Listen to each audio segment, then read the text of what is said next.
Bueno, vamos a ir comenzando. Muchas gracias a todos y a todas por asistir al shiur. Hoy particularmente, el shiur lo quiero dedicar Leilui Nishmat de mi señora madre, que nos dejó un Asara Betebet.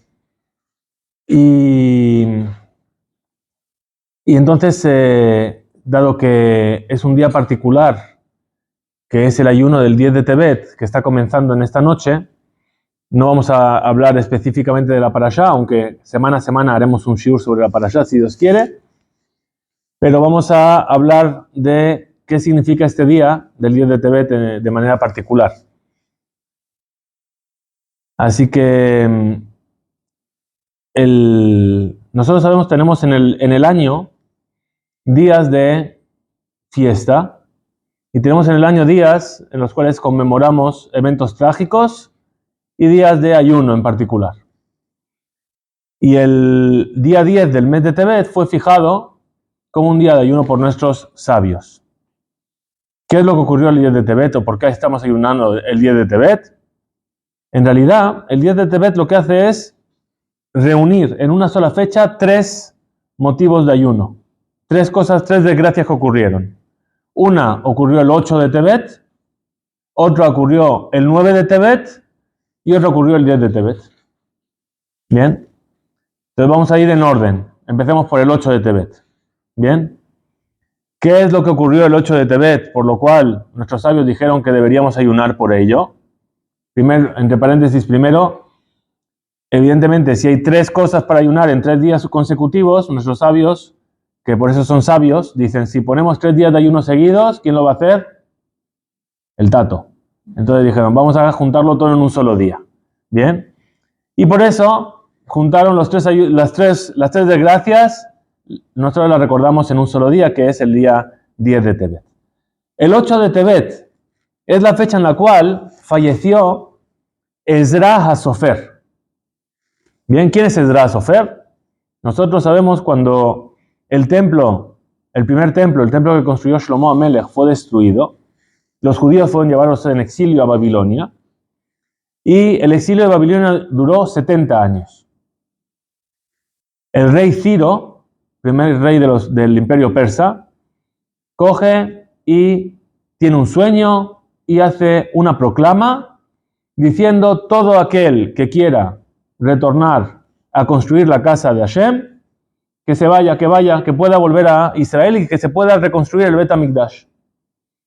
De los millones de judíos que había en Babilonia, solamente 42,000 deciden ir a Israel. Y aquel que lideró ese retorno a Israel, lo que se llama Shivat Zion, fue justamente Ezra HaSofer. Ezra HaSofer era Cohen y era, ante todo, Sofer, era escriba. ¿Por qué? Porque escribía Sifrei Torah. Justamente estudiamos esta semana que una de las cosas que Ezra HaSofer hizo de particular como Sofer fue restituir la escritura del Sefer Torah en la escritura que tenemos hoy en día. Bien, originalmente el Sefer Torah, Moshe lo escribió con letra que se llama Ashurit, como está escrito el Sefer Torah en nuestros días. Durante muchos años se utilizó una escritura que se llama Ivrit, que a lo mejor en la película de Charlton Heston de los 10 mandamientos, ¿sí? Los 10 mandamientos no están escritos en hebreo, están escritos con triangulitos y cosas así. Seguramente debe ser este tipo de escritura. Y Ezra retomó ese tipo de escritura, Ashurit, y esa es como nosotros tenemos hoy en día el Sefer Torah, está basado desde la época de Ezra retomamos ese tipo de letra. Pero además, el retorno a Babilonia, de Babilonia, es algo que es un desafío muy grande para el pueblo de Israel. ¿Por qué? Ezra, entre las cosas que hace para retornar de Babilonia, hace un censo del pueblo y lo que se llama el yihus del pueblo, es decir, el abolengo del pueblo. Es decir, clarifica a qué familia pertenece cada uno. ¿Por qué? Porque vamos a volver a Jerusalén, vamos a volver a tener Bet HaMikdash. Tenemos que saber quién es Cohen, quién es Leví, quién no puede servir como Cohen, quién no puede ser Leví, quién. Y entonces hace un trabajo magistral en el pueblo de Israel, restablece ese Yihus y entre las muchas cosas que hace, establece un ente llamado la Anshe Knesset Agedolá, la Knesset Agedolá, la Gran Asamblea. Bien, es un tribunal rabínico formado por 120 sabios, que es el origen en el cual se inspira la Knesset hoy en día en Israel. Bien, por eso tiene 120 asientos la Knesset, porque la Knesset Agedolá tenía 120 sabios. Sale fuera de lo que es el rango del Sanedrín. El Sanedrín más grande tenía 73 sabios. Este era un ente en sí mismo. ¿Qué hizo la Knesset Agedolá?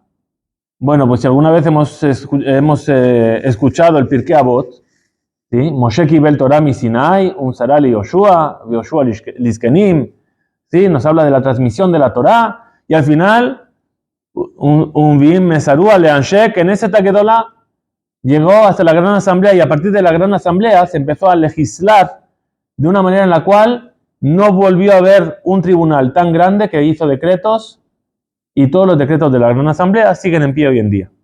Bien, por ejemplo, todas las mitzvot que se conocen como las mitzvot de Rabbanán son fijadas por Anshe Knesset Agedolá.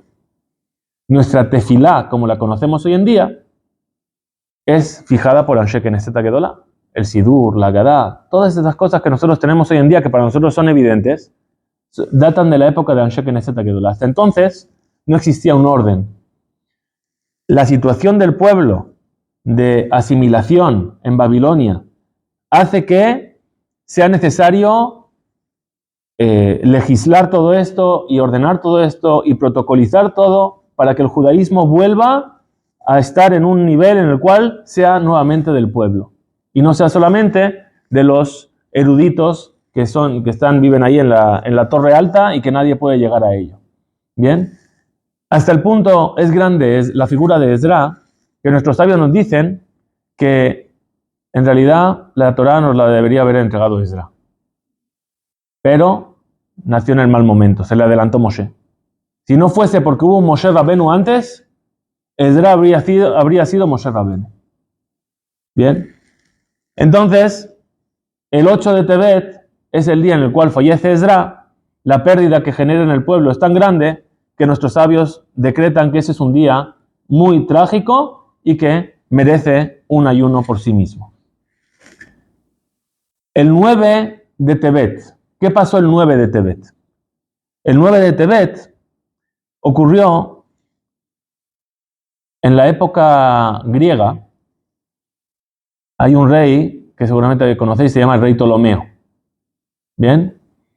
El rey Ptolomeo estuvo en Alejandría, es el de la biblioteca de Alejandría, etc. Y entonces, como era muy erudito, dijo, yo quiero conocer la Torá. ¿Qué dijo? No sé hebreo, vamos a traducir la Torá al griego. ¿Cuál es su objetivo detrás de la traducción al griego? No solamente tener un libro de consulta, escoger y poder predicar, entre comillas, con el libro de los judíos a los judíos, para tratar de convencer a los judíos de que se helenicen. Entonces, ¿qué hace? Reúne a 70 sabios de Israel de manera individual, los encierra cada uno en un cuarto y les dice traducir la Torá al griego. Entonces cada uno empieza a traducir sin saber que hay 69 sabios que están haciendo lo mismo. Bien.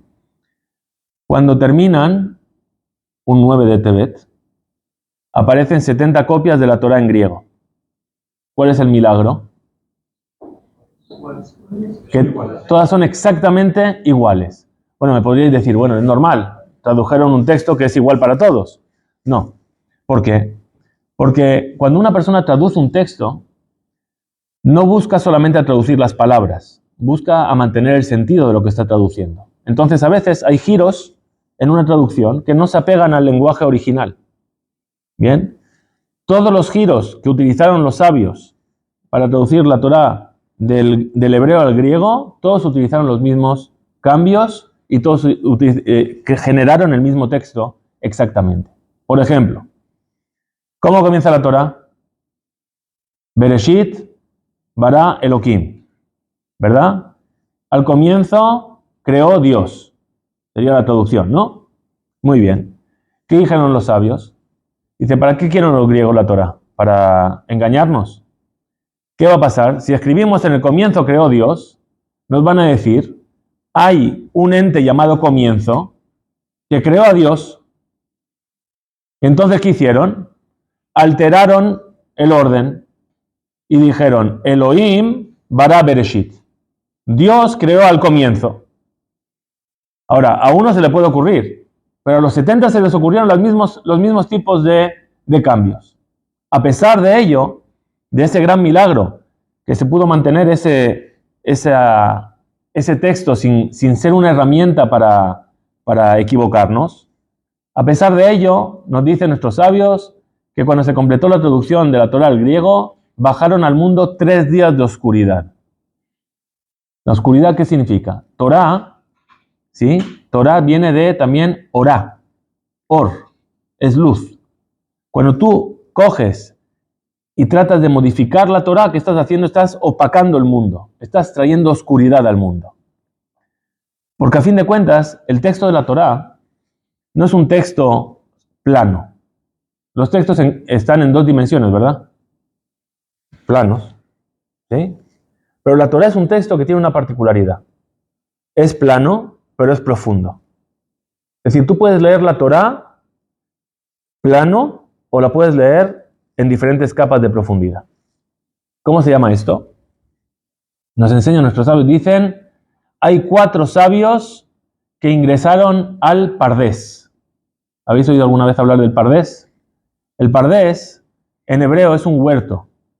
¿Qué hay en un huerto? Frutas, verduras, ¿sí? Cada uno lo que le guste. A mí me gustan los tomates, a mí me gustan las manzanas.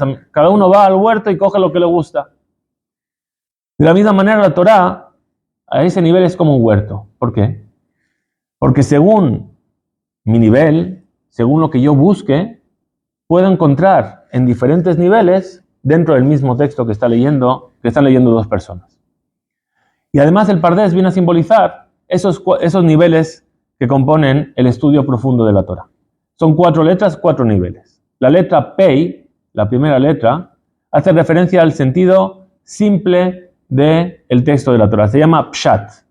Pshat es algo que es pashut, es algo que es normal, simple. ¿Sí? ¿Qué quiere decir? Que cuando está escrito y Dios bendijo a Abraham con un hijo, es que Dios bendijo a Abraham con un hijo. Muy bien. Después tenemos la letra Resh. Hace alusión a Remez. Remez quiere decir que en el mismo texto simple hay cosas que se aluden dentro de ese texto. Es decir, que no es lo que pone claramente en el texto, pero que se sobreentiende del texto algún tipo de mensaje. Después tenemos la Dalet. La Dalet hace referencia al Derash. Drash, si yo os digo Drash, estamos así, pero si os digo Midrash, entonces ahora todo el mundo hace así. ¿Por qué? Porque todos hemos escuchado alguna vez un Midrash, ¿verdad? ¿Qué es un Midrash? Un Midrash es una especie de metáfora, de alegoría, ¿sí? Una historia que no es lo que está escrito para nada el texto, que no se puede deducir de que esté insinuado en el texto, sino que del texto se genera una historia paralela que cuadra con el texto. Muy bien. Y por último, tenemos la Samech de Pardés, que hace referencia al Sod. Sod, en Israel es una lejía, pero aquí no. Sod es secreto. Secreto quiere decir lo que se llama la mística, ¿sí? Lo que llaman la Kabbalah, la mística. ¿Qué quiere decir? Que dentro del texto mismo hay cosas que están escondidas y que son secretas.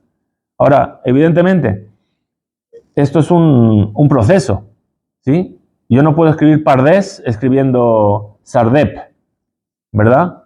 ¿Por qué? Porque para poder llegar al Sod tengo que transitar por todos los otros niveles antes. ¿Bien? Como se diría, yo no puedo construir la casa comenzando por el tejado. ¿Bien?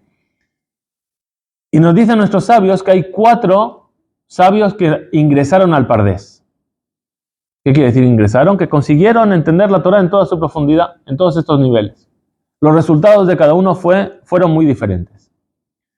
Uno se llamaba Rabbi Shimon ben Azai. ¿Qué le pasó a Rabbi Shimon ben Azai? Murió. Murió. No pudo soportar lo que comprendió. Otro se llamaba Rabbi Shimon ben Zomá. Este se volvió loco. Es decir, se darbeó, como dirían. El tercero se llamaba Elisha ben Abuyá. Elisha ben Abuyá es un sabio muy particular, que por causa de lo que comprendió accediendo al Pardés, ¿qué pasó? Yatzale Tarbut Zara, es decir, como que renegó de la Torá. ¿Sí? Ahí en el tratado de Hagigá se habla de, llegaremos si Dios quiere, que vamos a empezar a estudiarlo. Se habla de qué es lo que vio, qué es lo que entendió, cómo se equivocó. La cuestión es que salió rana y hasta el punto que los sabios ya no le llamaban por su nombre, le llamaban Ajer, el otro. Muy bien. ¿Y el último quién es? ¿Él? No, su maestro, Rabbi Akiva. Rabbi Akiva, Nichnas beshalom, veyatza beshalom. Es decir, entró en paz y salió en paz. Como que entró fácil y salió fácil. ¿Bien?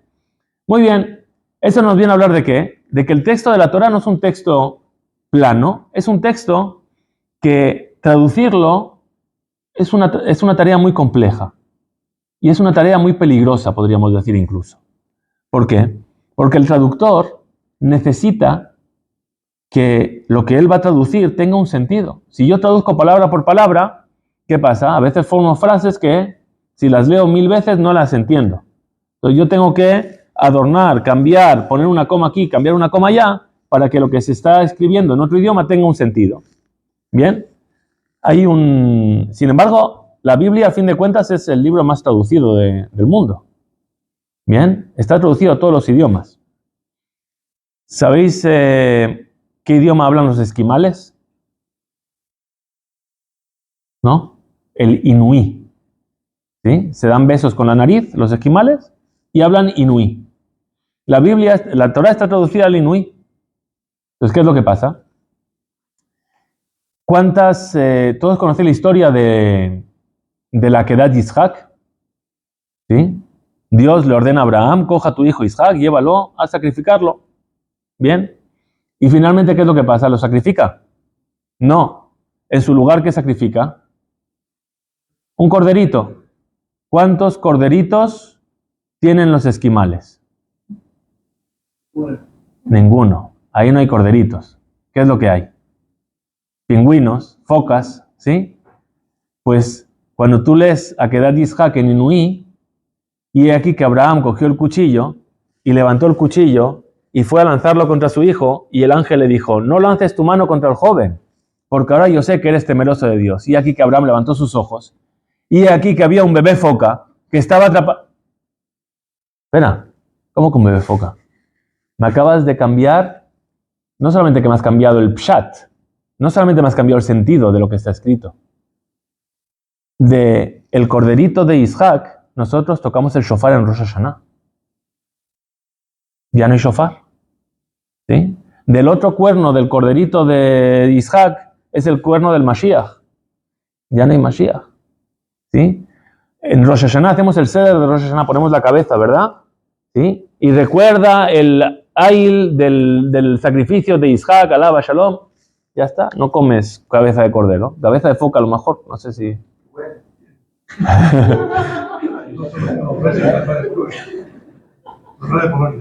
Entonces, de Groenlandia. Entonces podemos entender que el hecho de traducir la Torá es algo mucho más complicado que una simple traducción. ¿Bien? Y por eso los sabios cogieron y adaptaron el texto de manera que se mantenga el mensaje y que no pueda ser tergiversado. ¿Bien? Ahora os voy a hacer una pregunta paralela, hablando de la traducción griega de la Torá. ¿Por qué letra empieza la Torá? Bet. ¿Alguna vez os habéis preguntado por qué empieza por Bet? ¿Sí? ¿Y qué te respondiste? Oh, muy bien. Eso está más con el sol. Por el punto de la vez. Por- Ni arriba, ni abajo, ni atrás. Muy bien. Eso está muy bien. ¿Sí? Os voy a dar una nueva explicación. ¿Sí? Yo creo que nunca lo habéis escuchado, pero si alguien lo ha escuchado, no me haga spoiler. ¿Bien? ¿Qué es para nosotros la Torá?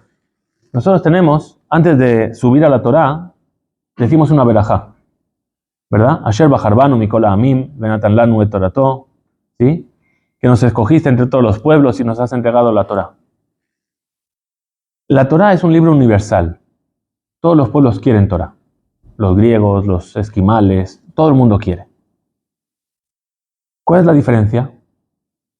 La diferencia para el pueblo de Israel es que la Torá no solamente es un libro en el que se nos cuenta una historia o se nos traen leyes.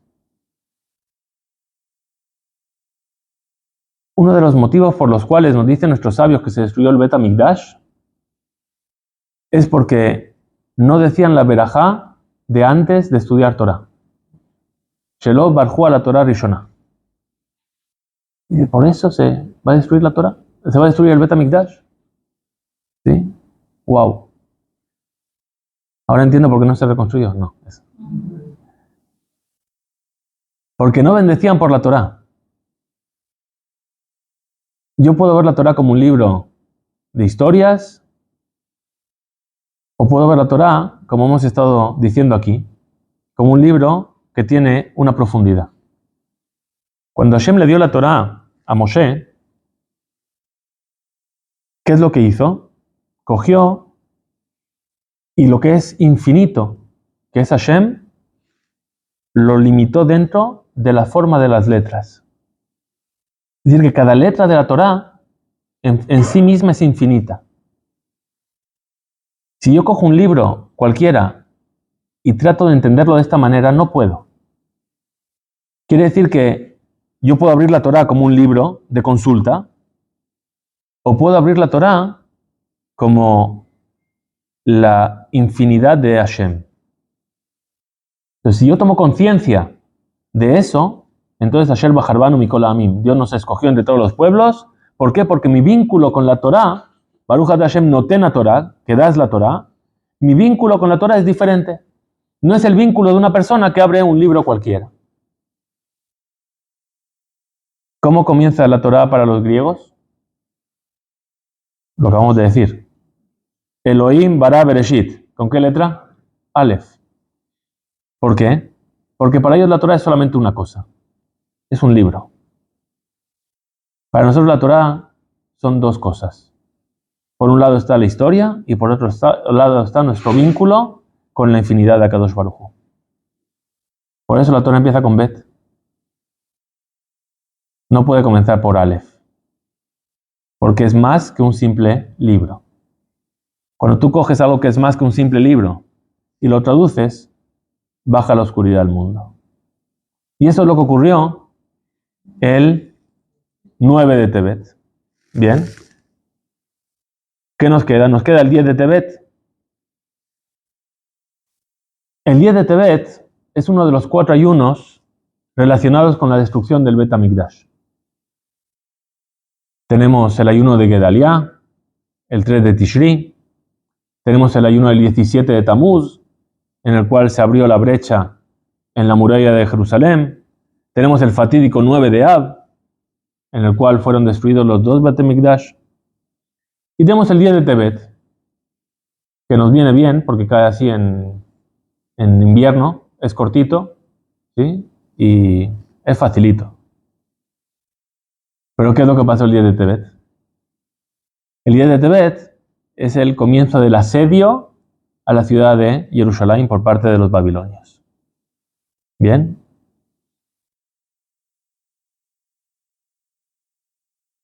Cuando se destruye algo, cuando se llega a la destrucción, hay un proceso previo. Hashem no viene y golpea de una. Hashem viene y va avisando. Señores, lo están haciendo mal. Señores, hay que hacer teshuva. Señores, hay que cambiar. Y llega un momento en el que ya no nos damos cuenta, no cambiamos, no hacemos teshuva. Y entonces, como el padre que se enfada, bien, el padre que se enfada, ¿a quién le pega? ¿Al hijo o rompe algo? Primero rompe algo, ¿no? Ya coge y tira la zapatilla a la pared. ¿Sí? ¿Por qué? Porque prefiere romper la zapatilla, si se puede romper, o romper la pared, si le da muy fuerte, antes que golpear al hijo, ¿verdad? Y todo es un proceso. El 9 de Av existe porque hubo un 17 de Tamuz. Y el 17 de Tamuz existe porque hubo un 10 de Tebet. Si no hubiese 10 de Tebet, o si en el 10 de Tebet hubiésemos hecho lo que teníamos que hacer, entonces no hubiésemos llegado ni al 17 de Tamuz ni al 9 de Av. Nosotros el sábado pasado, anunciamos el ayuno, ¿verdad? Para ello utilizamos un versículo del profeta Zeharia que dice el ayuno del mes cuarto, el ayuno del mes séptimo, el ayuno del mes décimo, serán para la casa de Israel días de fiesta y de regocijo. Muy bien. Mañana no podemos. Hoy dije antes que mañana no puede venir Mashiach, porque es viernes, y el viernes no viene Mashiach. Pero para el 17 de Tamuz tenemos tiempo, ¿sí? De aquí al 17 de Tamuz podemos hacer que venga. Cuando venga el Mashiach, y el 17 de Tamuz hagamos fiesta, ¿sí? ¿Por qué vamos a estar haciendo fiesta?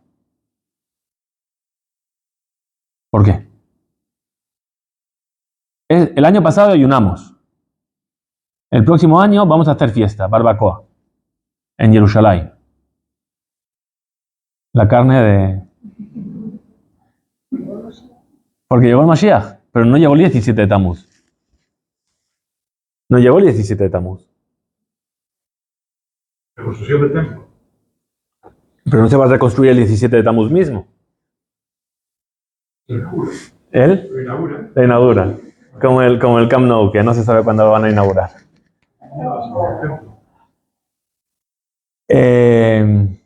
Hay algo más fino, más profundo. Si a mí me piden que ayune hoy por algo que ocurrió hace 3000 años, el que ya lo escuchó que no diga nada. Por algo que ocurrió hace 3000 años, ¿cómo nos sentimos? ¿Conectados con el tema? Nada. Para nada. Yo no estaba ahí. Es más, no fue mi culpa. A mí que me registren, yo no tuve nada que ver con eso. ¿Sí? Pero no, tienes que ayunar por el sitio de Jerusalén y... ¿Así está sitiado Jerusalén? No. Bueno, en realidad está casi sitiado, pero... No salió en Ynet. No entiendo. No me habla. El ayuno no tiene como objetivo rememorar lo que pasó. Tiene como objetivo que me cuestione si hoy viniese el ejército de Nabucodonosor a sitiar Jerusalén, yo, con mis acciones y con mi conducta, habría hecho que las cosas cambien. El 9 de Av no ayunamos porque se destruyó el Bet HaMikdash. El 9 de Av ayunamos porque todavía no se reconstruyó el Bet HaMikdash. No se destruyó por mi culpa, pero no se reconstruyó por mi culpa, sí. Entonces el día del ayuno está hecho para reflexionar. Está hecho para hacer balance personal. Está hecho para hacer teshuva. ¿Y por qué ayunamos? ¿Sí? Esta es una patente mía, a mí me gusta explicarlo así. ¿Por qué ayunamos? Porque cuando uno ayuna, ¿cómo está su estómago? Quema grasa. Quema grasa. Su estómago está vacío, ¿sí? Y entonces, a través de sentir el vacío físico de que no he comido, trato de sentir el vacío espiritual. Porque somos así, el ser humano necesita, ¿sí? Si yo ahora empiezo a hablar del vacío espiritual y ¿sí? Es como el que habla del sol, ¿sí? Pero si yo cojo un ejemplo y os pongo el vaso vacío, digo, el vaso está vacío, y todo el mundo dice, ah, sí, el vaso está vacío. Pues así me siento yo. Y entonces sabemos de qué estamos hablando. El día del ayuno está hecho para reflexionar y para hacer teshuva. ¿Qué pasó el 10 de Tebet? Vino el ejército de Nabucodonosor a sitiar Jerusalén. ¿Bien? ¿Primera vez en la historia? No. Muchas veces trataron de conquistar Jerusalén. De conformidad al vaticinio del profeta Yeshaya. ¿Sí? El Odayom que decimos en Pesaj es la historia del cuando trató Sanjerib de conquistar Jerusalén. ¿Y qué pasó? ¿Sí? Se fueron a dormir y nadie se levantó del ejército enemigo. ¿Por qué? Por el ayuno, no, todavía no había ayuno ahí. Pero casi. El rey que había en Jerusalén, llamado Hizquiyá, cuando vio llegar al ejército de Sanjerib, hizo tefila y pidió a Dios. Y entendió que si hay un ejército que viene a conquistar Jerusalén, ¿sí? Algo habremos hecho mal. Algo habremos hecho mal. ¿Y entonces qué? Hizo teshuvá, pidió a la gente de Jerusalén que haga teshuvá. Hicieron teshuvá y Hashem les hizo el milagro. Bien, ¿qué es lo que pasa el día de Tebet? Que Jerusalén no está dispuesta a hacer teshuvá. Ya pasó esto, ya conocemos. Viene el ejército, nos vamos a dormir y a la mañana siguiente no hay ejército. Esto funciona, ¿sí? Como por arte de magia. Se olvidaron de un detalle, que hay que activar de cierta manera que haya una respuesta del cielo. Y eso fue lo que pasó el día de Tebet. Ahora, ¿yo qué tengo que pensar? Yo tengo mañana que pensar, o a partir de esta noche, tengo que pensar. ¿Soy consciente cuando las señales me parpadean así en luminoso, en grande, y me dicen, oye, a lo mejor valdría la pena que mires lo que haces y, ¿sí? En ese momento soy consciente de esas señales y cambio, o simplemente cojo y digo, no, esto ya es normal, ¿no? Conocéis todos el chiste, del que va a aparcar, tiene una cita muy importante, va a aparcar y dice, por favor, Dios mío, ayúdame a encontrar un sitio para aparcar. Si me ayudas, yo te prometo, me voy a poner todos los días los tefilín y voy a cumplir Shabbat y sigue añadiendo. Todo eso porque era un súper negocio. Y según está diciendo y estaba añadiendo más cosas, un coche justo en la puerta delante, se pone el intermitente, empieza a hacer y dice, bueno, déjalo que ya he encontrado sitio. ¿Sí? Entonces nosotros podemos ver el mundo como déjalo, yo ya he encontrado sitio, o darme cuenta que ese sitio, ¿quién me lo generó? ¿Quién me lo abrió? ¿Bien? Entonces el ayuno está destinado a que nosotros hagamos ese balance, ese examen de conciencia. ¿Sabéis por qué vamos a festejar cuando se reconstruye el Bet HaMikdash y llega el día del ayuno? Por todos los balances y toda la teshuvá que se ha hecho en los días de ayuno durante 3000 años. Todo lo que el pueblo de Israel durante 3000 años utilizó el día del ayuno para tratar de mejorar, ese es el motivo más grande para poder festejar. El hecho de poder coger y decir, ¿sabes qué? En la yeshivot, y me he dado cuenta que no solamente en la yeshivot, pasa que también en los colegios judíos, muy a menudo, pasa que cuando hay ayuno, ¿sí? ¿Qué dicen todos los alumnos? No, como hay ayuno y estoy cansado, hoy no voy a estudiar. ¿Sí? Y entonces, ¿qué? Es el día en el que menos se estudia. En la yeshiva pasa igual. ¿Sí? Todos están ahí en la cama tumbados y les cuesta moverse. ¿Sí? Al contrario. ¿Sí? Sería el día en el cual deberíamos decir, puesto que hay ayuno, y pues voy a estudiar más. ¿Por qué? Porque eso me va a ayudar a ¿qué? A hacer que cuando llegue el momento tenga un motivo de festejar. Y eso nos lleva a una particularidad del 10 de Tebet. Cuando un ayuno cae en viernes, ¿qué hacemos normalmente? Lo pasamos al domingo. ¿Bien? ¿Por qué no lo hacemos el jueves? No adelantamos una tragedia. Claro, a lo mejor llega el Mashiach y no tenemos que ayunar. ¿Sí? No vamos a adelantar la tragedia, el sufrimiento, a lo mejor todavía tenemos tiempo. ¿Sí? Este es... muy bien.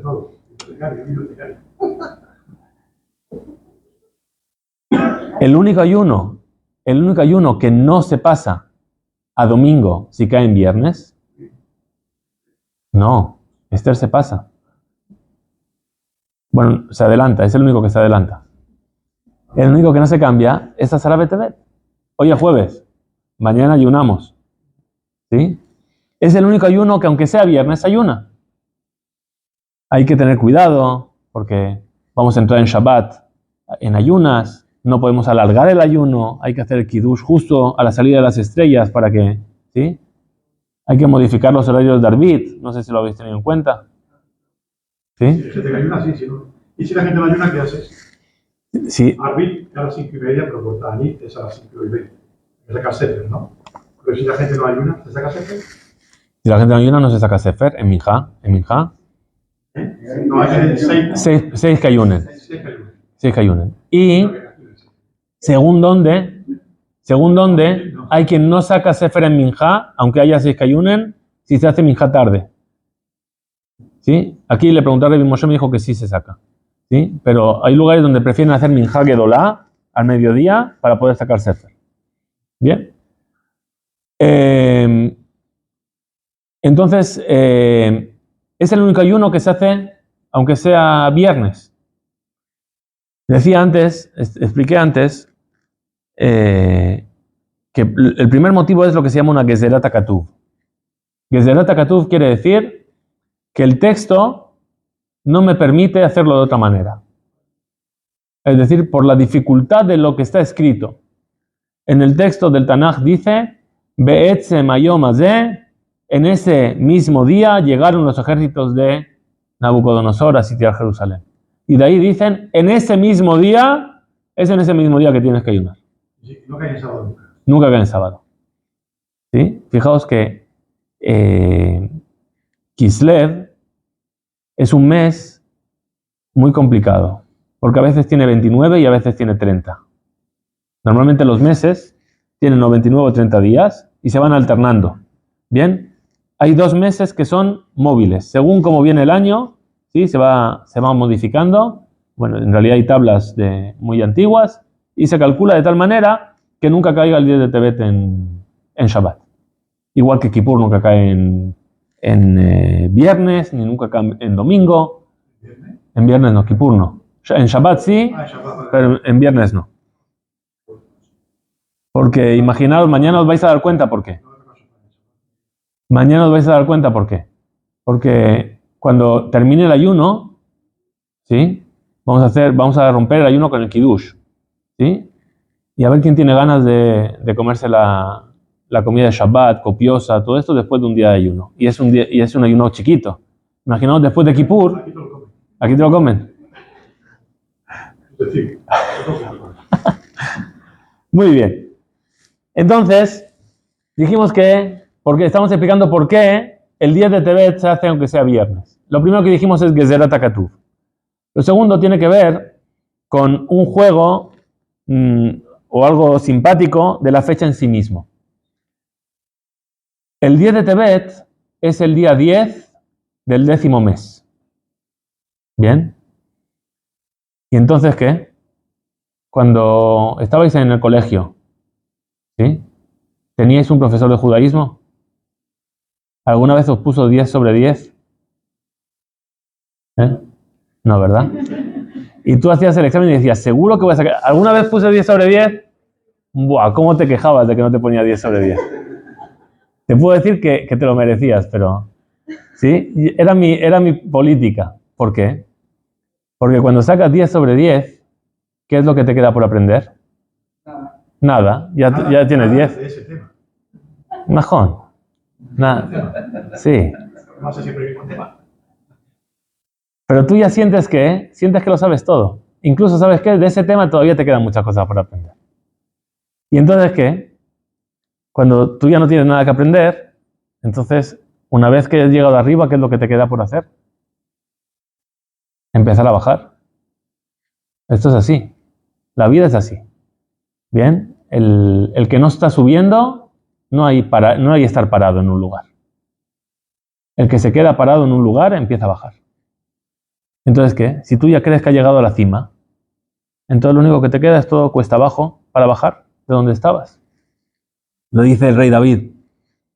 ¿Sí? Lo decimos en el Salmo, que leemos el famoso Salmo de la Parnasá. Milla ale behar Hashem. ¿Quién puede subir hasta el monte de Hashem? Umiyakum bimkon kocho. ¿Y quién se puede mantener en el lugar de su santidad? ¿Sí? Subir es difícil, pero no es lo más difícil. Lo más difícil después es quedarse ahí arriba. Entonces, si tú eres el 10 del 10, eres 10 sobre 10, entonces, ¿qué va a pasar? Que necesariamente vas a empezar a bajar. Y entonces no hay margen de mejora. Y eso es lo que le pasó a Jerusalén. Somos Jerusalén, ir a Kodesh. ¿Sí? En Israel la broma es, siempre que dices cualquier ciudad, dices ir a Kodesh. ¿Sí? Yo decía, vivo en Ranana, ir a Kodesh. ¿Sí? Si eso es lo que le pasaba a Jerusalén, era Jerusalén. O sea, uno habla de Jerusalén y ¿qué? Dice, wow, el Kotel, el Bet HaMikdash, ¿qué más se puede pedir? ¿Bien? Y ve llegar un ejército conquistador a asediar la ciudad y no es capaz de ponerse en cuestión y decir, a lo mejor no soy 10 sobre 10, a lo mejor hay algo que puedo hacer mejor, a lo mejor puedo cambiar una pequeña cosita. ¿Sí? ¿Sabéis qué? No hace falta. Los giros de 180 grados no llevan a nada. No es lo que se pide de nosotros. Lo que se pide, Hashem nos dice, ábreme en tu corazón un hueco del tamaño del ojo de una aguja y yo me encargo del resto. Cuando se habla de hacer teshuvá, uno piensa que de repente mañana todo el mundo va a estar aquí y esto va a ser benévera. No. Hacer teshuvá es simplemente dar un primer paso. Darse cuenta de que hay algo que yo puedo hacer mejor. Y después dejar que Hashem tire de ti. Porque eso es lo que... Así es como sucede. Entonces, por eso nosotros ayunamos el 10 del 10. Para decirnos, todavía tenemos mucho que mejorar. Todavía podemos aprender, todavía podemos cambiar. Todavía podemos dar un pasito más y seguir creciendo. Y ese es el otro motivo por el cual el ayuno no se mueve, aunque sea viernes. Porque en lo que vamos a hacer mañana, en ese examen de conciencia, tenemos que aprender por lo menos que siempre podemos aprender algo más. Que siempre podemos mejorar algo más. Aunque seamos los mejores en ello. Ese es el ayuno del 10 de Tebet. No solamente por Jerusalén, no solamente por la traducción de la Torá, sino que también por la muerte de Ezra, las tres cosas conforman un motivo para darnos que pensar por lo menos. ¿Sabéis qué? Es el momento entonces para trabajar en estos tres aspectos. Por un lado, Esdras Sofer habla del vínculo con la tierra de Israel, cómo Esdras trajo al pueblo para reconstruir y refundar una vida judía en Israel.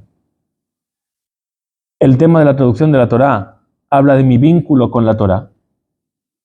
Hablamos de la Bet, ¿sí? Para mí la Torá es Aleph o es Bet, ¿sí? ¿Es una cosa, es un libro o es un libro que además tiene un mensaje profundo? Y cómo yo construyo o cómo están mis murallas para proteger mi identidad, ¿sí? Si ese asedio que me va a venir va a poder soportar mi muralla, el asedio, y no voy a tener que llorar el 17 de Tamuz, ni el 9 de Av. ¿Bien? Lo último que nosotros hacemos en el día del 10 de Tamuz, que fue establecido por la Rabbanut Rashid de Israel, es el día del Kadish HaKlali. Es decir, es el día en el cual se hace Kadish por todas las personas que no se conoce la fecha en la cual fallecieron.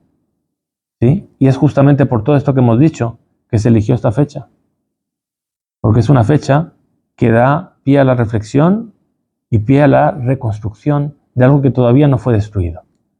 Porque, como dijimos, no hay 9 de Av si no hay 10 de Tebet. Entonces, si paramos el proceso de destrucción en el momento adecuado, no hay destrucción. Pero si nosotros consideramos que estamos en la cima y que somos lo más alto y que no tenemos margen de mejora, entonces solamente va a pasar una cosa que nos vamos a empezar a autodestruir.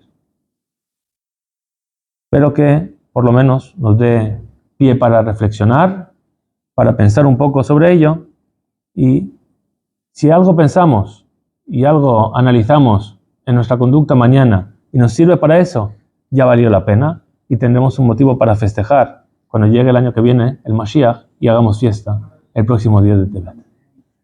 Muchas gracias.